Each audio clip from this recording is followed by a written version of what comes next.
વિદ્યાર્થી મિત્રો, ઓનલાઈન શિક્ષણમાં આપણું હાર્દિક સ્વાગત છે. સ્કાય સ્કૂલ ડીસા, ધોરણ 6, વિષય ગણિત. આજે સ્વાધ્યાય 4.1 અને એના પછીના દાખલા જોઈએ. તો પ્રશ્ન 1, બાજુમાં દર્શાવેલ આકૃતિનો ઉપયોગ કરીને લખો. ચલો, આકૃતિ આપી છે, 5 બિંદુઓ લખો. બિંદુઓ એટલે જે આકૃતિ પર આપેલા છે. હવે બિંદુ O તો O, B તો B જે દર્શાવેલા છે જ, C તો C, D તો D, E તો E. હવે 1 2 3 4 5 કયા 5 બિંદુઓ આપેલા છે, બરાબર? તો આપણે D, E, O, B ગમે તે ક્રમમાં તમે લખી શકો. એના પછી રેખાઓ લખો, બરાબર? રેખા લખી હોય તો આપણે સૌ પ્રથમ D રેખા લખાય, DO લખાય, બરાબર? DO રેખા, DB રેખા લખાય, બરાબર? પછી EO લખાય, EO લખાય, EB લખાય. જેટલી લખવી એટલી લખી શકાય તમારે, બરાબર? પછી 4 કિરણો લખો, તો D કિરણ લખાય, DB લખાય. સૌ પ્રથમ લખો તો DB કિરણ, એક બાજુ તીર કિરણ, બરાબર, ઉપર રાખવાનું. પછી DB, પછી D, OB, OE અને EB. તમારે OC પણ લખી શકાય, તમારે જે લખવા લખી શકો. 5 રેખાખંડો. રેખાખંડ એટલે ઉપર ખાલી લીટી જ હોય, તીર ના હોય. તો D લખાય, DO લખાય, EO લખાય, OB લખાય, OB લખાય, EB લખાય, બરાબર? આ રીતે DO, EO, OB, EB રેખાખંડ, બરાબર? આ રીતે લખી શકાય તમારે. આપેલા 4 મૂળાક્ષરમાંથી દરેક વખતે માત્ર 2 મૂળાક્ષરનો ઉપયોગ કરીને આપણે રેખાના શક્ય એટલી 12 રીતે નામ આપવાના છે. ચલો, અહીંયા રેખા આપી છે, બરાબર? એના A, B, C, D 4 અક્ષર મૂળાક્ષર આપે છે. એનો 2 વખત આપેલ 4 અક્ષર મૂળાક્ષર દરેક વખતે માત્ર 2 મૂળાક્ષરનો જ ઉપયોગ કરવાનો છે, 12 નામ આપવાના છે. તો એનો ઉપયોગ કરીને આપણે લખવા હોય તો એક AB થાય, AB રેખા. બીજી થાય AC થાય તો AC થાય. બીજી AD થાય, બરાબર? એનો ઉપયોગ કરીને આ 3 નામ આપ્યા, AB, AC અને AD. ચલો, હવે B નો ઉપયોગ કરીને હોય તો BA, BC અને BD, બરાબર? BA, BC અને BD, BA, BC અને BD. C નો ઉપયોગ કરીને હવે C નો ઉપયોગ કરીને CA, CB, CD, CA, CB અને CD. હવે D નો ઉપયોગ કરીને એના પછી D નો ઉપયોગ કરીને DA, DB, DC, DA, DB અને DC એટલે CD કો, CD કો, બરાબર? તમે જે નામ આગળ પાછળ ક્રમ કરી શકો. ચલો, આકૃતિનો ઉપયોગ કરીને લખવાનું છે, બરાબર? એક રેખા આપી છે, એનો બંને રેખાઓમાં છેદે છે, બંને અલગ અલગ રેખાઓ, બરાબર? તો E બિંદુને સમાવતી રેખા એટલે E બિંદુ સમાવતી રેખા એટલે એ બિંદુ આરી. તો E ને કઈ સમાય? એક તો AE રેખા લખવાની, એક B લખવાની ને એક D લખવાની. જ્યાં E રેખા આવતી હોય, બરાબર, E નામ આપતું હોય તો E બિંદુને સમાવતી રેખા. તો AE, BE અને DE 3 લખવાની. ચલો, એ બિંદુમાંથી પસાર થતી રેખાઓ, એ બિંદુમાંથી પસાર થતી હોય, અહીંયા એ બિંદુમાંથી. હવે એ બિંદુમાં તો આપણે એને લખી શકીએ, AE લખો તો ચાલે, બરાબર? એ બિંદુમાંથી પસાર થતી. પછી AB લખાય, AB લખાય અને AD લખાય, AB લખાય, AD લખાય, બરાબર? AE, AB અને AD એ બિંદુમાંથી પસાર થતી હોય એવી. બિંદુ O બિંદુ જેમાં છે તેવી રેખા O બિંદુ ક્યાં છે? આર્યું. તો O બિંદુ એવી રેખા કઈ હતી? તો આ CO અથવા OC નામ આપો, CO નામ આપો અથવા OC આપો. તો O બિંદુ હોય એવી કઈ હતી? CO અથવા OC. એકબીજાને છેદતી હોય તેવી 2 રેખાઓ એકબીજાને છેદતી હોય એટલે આમ કોઈ એક બિંદુમાં છેદતી હોય તો આપણે આ AE રેખા અને CO અથવા OC રેખા, બરાબર? તો AE ને CO, AE ને CO કયા બિંદુમાં છેદે છે? B બિંદુમાં. તો AE ને CO બિંદુ છેદે છે, બરાબર? બીજી લખી આપણે AE ને अरे EF रेखा એ ને EF રેખા એ બિંદુમાં છેદે છે, તો એ બિંદુમાં છેદે છે. આ રીતે લખ. એ ને EF રેખા એ બિંદુએ છેદે છે એ બિંદુમાં. ચલો પ્રશ્ન 4, કેટલીક રેખાઓ પસાર થાય. ચલો ઓપ્શન આપેલા છે કે એ બિંદુમાંથી કેટલી પસાર થાય, એક બિંદુમાંથી. તો આ એક બિંદુ છે, એનામાં કેટલી રેખા પસાર થાય. એક તો આપણે આમ દોરીએ, એક રેખા. બીજી આપણે આમ દોરીએ, આમ દોરીએ. ત્રીજી આપણે આમ દોરીએ. ચોથી આપણે આમ દોરીએ. પાંચમી આપણે આમ દોરીએ. છઠ્ઠી આપણે આમ દોરીએ, આમ દોરીએ, આમ દોરીએ. એક બિંદુમાંથી કેટલી પસાર થાય? અસંખ્ય. કેટલી પસાર થાય? તો કેટલી રેખાઓ પસાર થાય એક બિંદુમાંથી? અસંખ્ય. બરાબર, તમારે પેન્સિલથી દોરવાનું. પછી બે બિંદુમાંથી, ચલો બે બિંદુ દોરીએ. કેટલી રેખા પસાર થાય આપણે? એક ને માત્ર એક જ થાય, બીજી એકે પસાર ના થાય. એક માત્ર એક. તો એક બિંદુમાંથી અસંખ્ય, બે બિંદુમાંથી માત્ર એક જ પસાર થાય. પ્રશ્ન 5, નીચેની દરેક પરિસ્થિતિને અનુરૂપ કાચી આકૃતિ દોરો. બિંદુ P એ B પર છે, તો આપણે AB દોરવાનું. AB રેખાખંડ, બરાબર, AB. એના P એના પર છે, તો P એના ઉપર દર્શાવવાનું. ચલો XY અને PQ એમ બિંદુમાં છેદે છે, તો આપણે સૌ પ્રથમ XY દોરવાનું પેન્સિલથી. બીજું આપણે PQ દોરવાની રેખા, બરાબર. કયામાં છેદે છે? એમ બિંદુમાં. તો એમ બિંદુમાં, તો આવી આકૃતિ દોરી દેવાની. રેખા L પર, ચલો આપણે રેખા દોરવાની સૌ પ્રથમ. એને નામ શું આપવાનું? L. L પર E અને F છે, E અને F છે, તો એના ઉપર દર્શાવી દીધા. પણ D નથી, તો D ને આપણે શું કરવાનું? બહારની તરફ દર્શાવવાનું. ચલો OP, તો આપણે OP રેખા અને OQ બિંદુઓમાં મળે છે, તો આપણે શું સૌ પ્રથમ OP ની જગ્યાએ PO લખો આપણે, બરાબર. O બિંદુમાં મળે છે એટલે OQ એક આવી દોરવાની, અને OQ ન મળે તો OQ આ થાય છે. આ બંને ક્યાં? O બિંદુમાં મળે છે, તો આવી કાચી આકૃતિ દોરવાની. ચલો નીચે MN રેખાની કાચી આકૃતિ દોરેલ છે, તો આપેલી આકૃતિના આધારે આપેલા વિધાનો સાચા છે કે ખોટા લખો. ચલો આવી રેખા આપેલી છે આકૃતિ પરથી, બરાબર. QMONP આ રેખા ઉપર બિંદુઓ આપેલા છે, તો QMON એ બિંદુ અને P એ MN પર આવેલા છે, બરાબર. તો સાચું કે ખોટું? સાચું. એના પછી આપણે MO, તો MO અને N એ MN પર આવેલા છે. MON એ MN પર આવેલા છે, તો સાચું.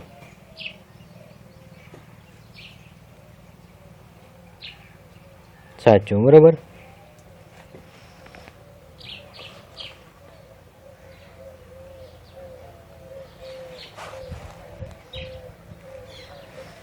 ચલો MN એ MN ના અત્ય બિંદુ છે, તો MN, તો M અને N એના અત્ય બિંદુ એટલે છેલ્લા બિંદુ MN છે, તો સાચું, બરાબર. આના અત્ય બિંદુ લોકો છેલ્લા બિંદુ એ જ થાય. ચલો O અને N એ OP ના અત્ય બિંદુ છે. O અને N એ OP ના અત્ય બિંદુ છે, તો OP ના અત્ય બિંદુ જે થાય O અને P જ થાય, તો વિધાન કેવું છે? ખોટું, બરાબર. O એ N ના OP ના અત્ય બિંદુ, OP ના અત્ય બિંદુ થાય O થાય અને P થાય, એટલે આ વિધાન કેવું? ખોટું. ચલો M એ OP નું એક અત્ય બિંદુ છે. M એ OQ નું અત્ય બિંદુ O અને Q જ થાય, M ક્યારે ના થાય, એટલે ખોટું. OP કિરણ એ OP થી ભિન્ન છે. જો OP કિરણ એટલે આ કિરણ અને OQ કિરણ એ ભિન્ન છે, બંને અલગ અલગ દિશામાં છે, એટલે સાચું, બરાબર. એના પછી OP કિરણ એ OM સમાન છે. OP કિરણ ને OM એ સમાન છે, ખોટું. કેમ? બંને ભિન્ન છે એટલે સમાન નથી, સમાન એક જ દિશામાં હોવા જોઈએ. OM કિરણ એ OP નું વિરુદ્ધ કિરણ નથી. OM ને OP બંને વિરુદ્ધ દિશામાં છે. આ તો કેવું વિરણ કિરણ નથી તો ખોટું. O એ OP નો ઉદ્ભવ બિંદુ નથી. O એટલે OP નો ઉદ્ભવ બિંદુ નથી. O એ OP કિરણનો ઉદ્ભવ નથી. O જ ખોટું. કેમ? OP નું ઉદ્ભવ બિંદુ કયું? O. એક બાજુ તો વિસ્તરેલું છે. એના પછી આપણે A ને NP અને NM નું ઉદ્ભવ બિંદુ છે. A ને NP અને NM નું. A ને NP અને NM નું સાચું. બરોબર? તો આપણે શું લખવાનું? સાચું. એના પછી સ્વાધ્યાય 4.2 નીચેના વક્રનું ખુલ્લો વક્ર અને બંધ વક્રમાં વર્ગીકરણ. ખુલ્લો લેજો, આ ખુલ્લો છે. આ કેવો છે? બંધ છે. જ્યાંથી મળે છે ત્યાંથી બે છેડા ભેગા થાય છે અને છેડા ભેગા નહીં થતા. આ કેવો છે? ખુલ્લો. આ કેવો છે? બંધ. આ કેવો છે? ખુલ્લો. અને કેવા જો છેડા ભેગા થાય છે એટલે બંધ.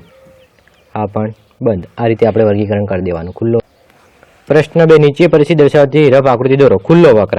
ખુલ્લો હમણાં આગળના પ્રશ્નમાં જોઈ રીતે આપણે આ ખુલ્લો વક્ર દોરી શકો. તમે એ રીતે ના દોરવો હોય તો આમ પણ દોરી શકો. આ ખુલ્લો. બંધ વક્ર તમે કોઈ પણ ચતુષ્કોણ દોરી શકો, આમ દોરી શકો. બરાબર? બંધ છે એ રીતે ના દોરવું હોય તો આમ પણ દોરી શકો. જ્યાંથી જે છેડા ભેગા થાય એ જોઈન્ટ કરી દેવાના. બરાબર? બંધ વક્ર. પ્રશ્ન 3 કોઈ પણ બહુકોણ દોરી તેના અંદરનો ભાગ છાયાંકિત કરો. ચલો બહુકોણ એટલે આપણે આમ ચોરસ દોરો, ત્રિકોણ દોરો. બરાબર? એનો અંદરનો ભાગ છાયાંકિત કરો. મેં જે રીતે કર્યો છે એ રીતે નામ આપી દો. ABCD જે કર્યો છે એ રીતે. બરાબર? એટલા માટે રફ આકૃતિ દોરી છે. તમારે વ્યવસ્થિત દોરવાની પેન્સિલથી. નીચેની આકૃતિ પરથી નીચેના પ્રશ્ન જોવા. શું તે વક્ર છે? ચલો વક્ર એટલે જો જેથી ઉપાડીએ છીએ ત્યાંથી જ મળે છે. બરાબર? બોલપેન પેન્સિલ તો આ તે વક્ર છે. બરાબર?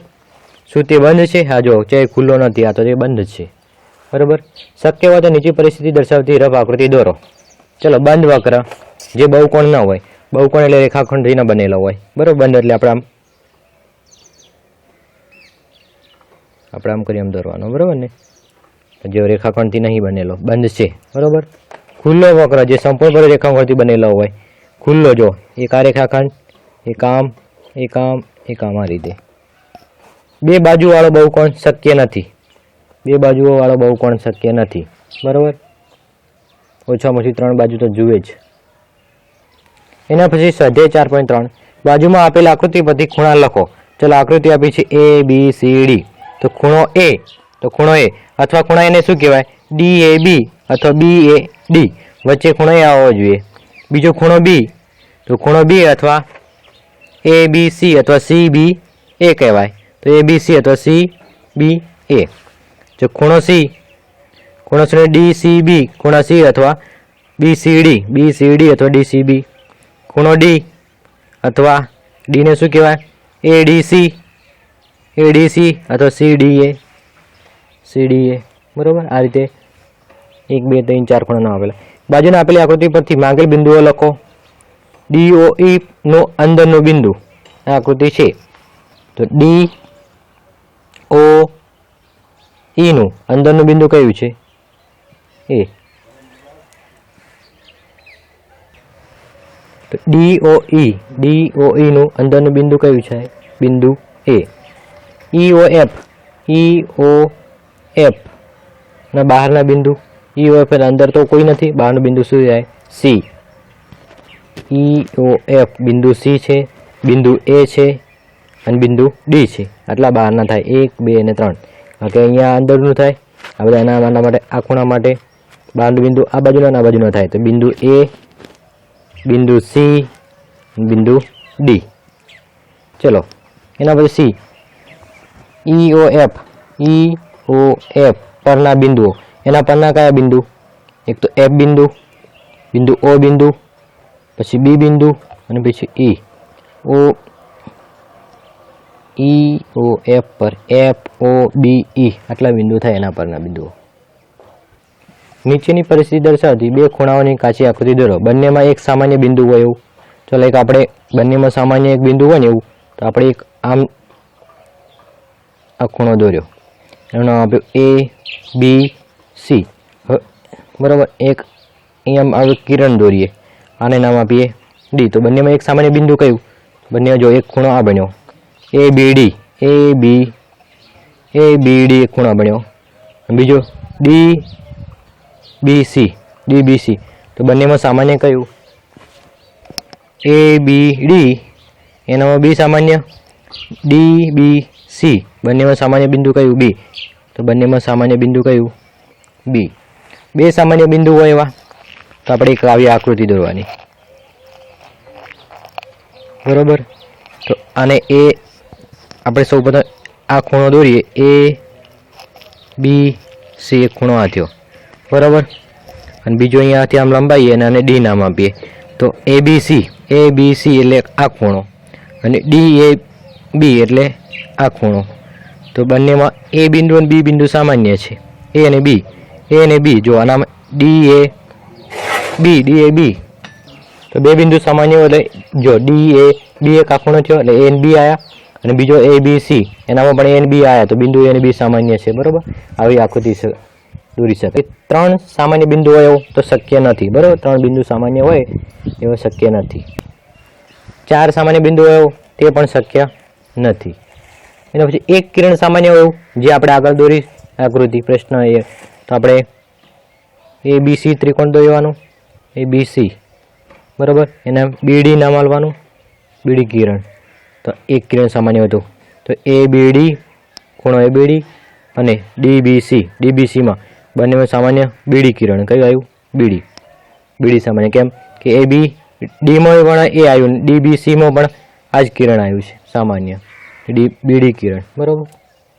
સ્વાધ્યાય 4.4 ત્રિકોણ ABC ની કાચી આકૃતિ દોરો. બિંદુ P ને તેના અંદરના ભાગમાં અને બિંદુ Q ને તેના બહારના ભાગમાં દર્શાવો. શું બિંદુ એ તેના અંદરના કે બહારના ભાગમાં છે? ચલો ત્રિકોણ આપણે ABC માપ વગરનો દોરવાનો છે કાચી આકૃતિ, એટલે ABC આપણે દોર્યું ABC. હવે બિંદુ P ને અંદરના ભાગમાં તો બિંદુ B ને બહાર ને અને Q ને બહારના ભાગમાં. તો હવે શું પૂછ્યું છે? બિંદુ એ શું તેના અંદરના ભાગમાં છે કે બહારના ભાગમાં? તો બિંદુ એ ત્રિકોણના અંદરના કે બહારના ભાગમાં નથી. જો બિંદુ એ ત્રિકોણના અંદર નથી, બહાર નથી. ત્રિકોણ પરનું બિંદુ કહેવાય. બિંદુ એને શું કહેવાય? ત્રિકોણ એ પરનું. ત્રિકોણ B ને પણ ત્રિકોણ અને ત્રિકોણ ABC માં બિંદુ એને ત્રિકોણ પરનું કહેવાય, B ને પણ ત્રિકોણ પરનું કહેવાય, C ને પણ કહેવાય. આ P અંદરનું કહેવાય, આ બહારનું કહેવાય. નીચે દોરેલી આકૃતિ પરથી આપેલા પ્રશ્ન જવાબ આપો. ABC અને અહીંયા D આપ્યું છે તો અહીંયા કોઈ પણ ત્રણ ત્રિકોણના નામ લખવાના છે. તો ત્રિકોણના ત્રણના નામ લખવા હોય તો ABC, ત્રિકોણ ABC એક આખો થઈ ગયો, આખો ત્રિકોણ. બીજો ABD, એક ABC આખો, ABD, બરાબર, ABD. અને બીજો ADC, એક ત્રિકોણ આખો, એક આયરો અને એક આટલો, ત્રણ ત્રિકોણ નામ આપ્યા ADC, બરોબર. હવે સાત ખૂણાના નામ લખો. તો સાત ખૂણા લખવા હોય તો ADB એક ખૂણો આયરો, ADB તો ખૂણો ADB. બીજો ADC તો ADC, બરોબર. પછી CAD લખો, બરોબર, CAD. પછી BAD લખો, BAD એટલે વચ્ચે ખૂણો BAD. પછી BAC લખો, આખો ખૂણો લઈ લો, BAC, બરોબર, આખો લઈ લો. એના પછી ખૂણો B અને ખૂણો C. ખૂણા B ને આખું નામ લખવું હોય તો CBA લખો, તો DBA લખો, તો ABD લખો, ABC લખો. ખૂણો C લખો તો ACD લખો, ACB લખો. તમે ગમે તે આખું નામ પણ લખી શકો. સાત ખૂણાના નામ લખો, એ લખાઈ ગયા. હવે એના પછી 6 રેખાખંડના નામ લખો. રેખાખંડ ચલો, AB રેખાખંડ, AC રેખાખંડ, BC રેખાખંડ, 3 થઈ ગયા. AB, AC, BD.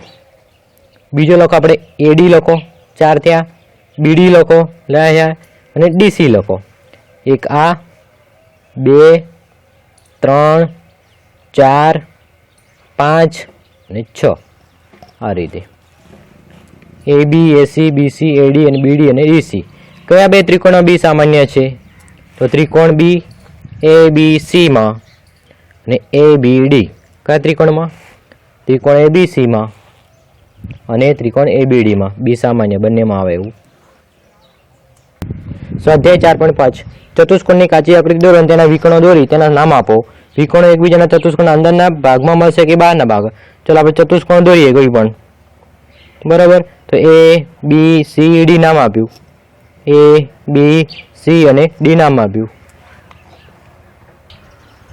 એ બી સી ડી ચતુષ્કોણ આપ્યું. હવે એના વિકોણો સામસામેના શિરોબિંદુઓ એસી અને બીડી. તો એસી અને બીડી છે વિકોણો, બરાબર, જે એકબીજાને કયા બિંદુમાં છેદે છે? ઓ બિંદુમાં, બરાબર. તો તે અંદરના ભાગમાં મળશે. કઈ જગ્યાએ મળે? અંદરના ભાગમાં. વિકોણો ક્યાં મળે? અંદરના ભાગમાં, બહારના ભાગમાં ના મળે, અંદરના ભાગમાં મળે. ચલો, ચતુષ્કોણ કે એલ એમ એન ની કાચી આકૃતિ દોરીશ. હવે કહો કે એલ એમ એન, બરાબર, કાચી આકૃતિ દોરી. હવે સામ સામે બાજુઓની બે જોડ લખો. સામ સામેની એટલે જો કે એલ ની સામે એન એમ કહો કે એમ એન કહો, કે એલ ની એન એમ કહો, પછી કે એન ની એલ એમ. સામ સામેની કઈ થાય? આની સામેની આરી સામે, કે એન ની સામેની કે એલ રેખા, બરાબર ને? એ રીતે સામ સામેના ખૂણાની બે જોડ. તો ખૂણો કે અને ખૂણો એમ અને ખૂણો એલ અને ખૂણો એન. તો ખૂણો પેલી જોડ ખૂણો કે ની સામેનો એમ અને એલ નો સામેનો એન, એલ નો સામેનો એન. પાસોની બે જોડ લખો. પાસેની લખ્યું હોય બે જ કીધા આપણે, જેટલી લખવી એન એમ. એન એમ ની સામે કઈ થાય? આને પાસેની એન એમ ની એમ એલ, એમ એલ ની એલ કે અથવા કે એલ, કે એલ ની કે એન, કે એલ ની એમ એમ. એ રીતે આ રીતે પાસેની કઈ થાય? એન એમ ની એમ એલ, એમ એલ ની કે એલ, કે એલ ની એન કે ની એન એમ, બરાબર. નામ આગળ પાછળ ચાલે, ક્રમ બદલાય તો. એના પછી પાસેના ખૂણાની બે જોડ. પાસેના ખૂણાઓની બે જોડ કીધી છે. તો ખૂણો એલ નો પાસેનો ખૂણો એલ એટલે ખૂણા એમ નો એન અથવા કે નો એલ અને એલ નો એમ. એ રીતે, બરાબર. પાસેનો કે નો એન થાય, એન નો એમ થાય, એન નો એલ અને એલ નો કે. એ રીતે પાસેના ખૂણાની જોડ લખી શકો તમારે, રીતે જાતે લખવાની. અહીંયા સ્વાધ્યાય 4.6 બાજુમાં આપેલી આકૃતિનો આધારે કહો. ચલો, આ વર્તુળ છે, બરાબર. આ વર્તુળ, તો વર્તુળનું કેન્દ્ર કયું? તો વર્તુળનું કેન્દ્ર આ. 3 ત્રિજ્યાઓ દર્શાવો. ત્રિજ્યા એટલે વર્તુળના કેન્દ્રથી વર્તુળની કિનારી સ્પર્શે, બરાબર. તો ઓ એ એક આરી થાય, બીજી ઓ બી એક આ થાય, બીજી ઓસી, 3 ત્રિજ્યાઓ. વ્યાસ વર્તુળના કેન્દ્રમાંથી પસાર થતો આખો અને વ્યાસ કહેવાય. તો એ સી. જીવા લખો. જીવા એટલે કોઈ પણ ઈડી લખી શકાય, ઈડી, બરાબર. ઈડી. અંદરના ભાગના બે બિંદુઓ. અંદરના ભાગમાં કયા છે? બિંદુ ઓ અને પી અંદરના ભાગમાં છે. બહારના ભાગના બિંદુ ક્યુ. વૃત્તાંશ લખો. વૃત્તાંશ એટલે શું? જો જે આપણે ત્રિજ્યાઓથી અને ઘેરાયેલો ભાગ છે, બરાબર. કયો? ઓ એ બી, છાયાંકિત ભાગ ઓ એ બી ને વૃત્તાંશ કહેવાય. વૃત્તખંડ એટલે જે જીવાથી અને ચાપથી ઘેરાયેલ ભાગ. વૃત્તખંડ એટલે ઈડી અને એનો ચાપ આપેલો ઈડી, આ છાયાંકિત ભાગ ઈડી કહેવાય, બરાબર. તો વૃત્તાંશ ને વૃત્તખંડ એટલું.